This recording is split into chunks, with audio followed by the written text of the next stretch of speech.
بسم اللہ الرحمن الرحیم۔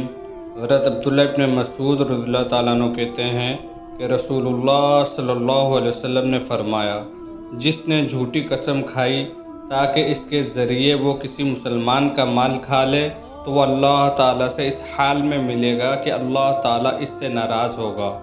حضرت ابو ہریرہ رضی اللہ تعالیٰ عنہ سے روایت ہے کہ رسول اللہ صلی اللہ علیہ وسلم نے فرمایا، جو قرض دار آدمی مفلس ہو جائے اور قرض دینے والا آدمی اپنا سامان اس کے پاس بعینی ہی پائے تو وہ اس سامان کا دوسرے سے زیادہ مستحق ہے۔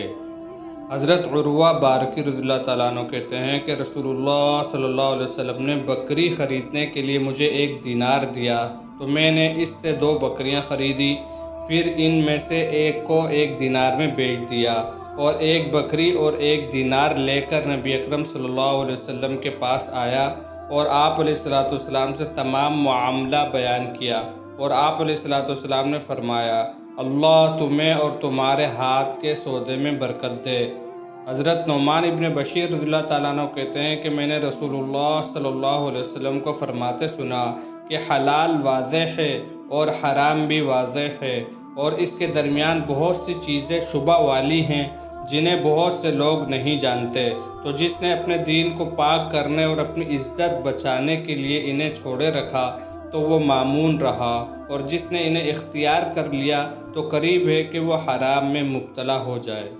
حضرت عبداللہ ابن مسعود رضی اللہ تعالیٰ عنہ کہتے ہیں کہ رسول اللہ صلی اللہ علیہ وسلم نے سود لینے والے، سود دینے والے اور اس کے دونوں گواہوں اور اس کے لکھنے والے پر لعنت بھیجی ہے۔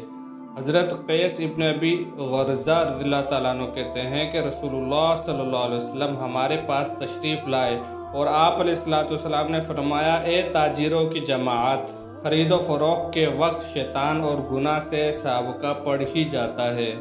لہٰذا تم اپنی خرید و فروخت کو صدقے کے ساتھ ملا لیا کرو۔ حضرت رفاعہ رضی اللہ تعالیٰ عنہ سے روایت ہے کہ وہ نبی اکرم صلی اللہ علیہ وسلم کے ہمراہ عیدگاہ کی طرف نکلے، آپ نے لوگوں کو خرید و فروخت کرتے دیکھا تو فرمایا، اے تاجروں کی جماعت،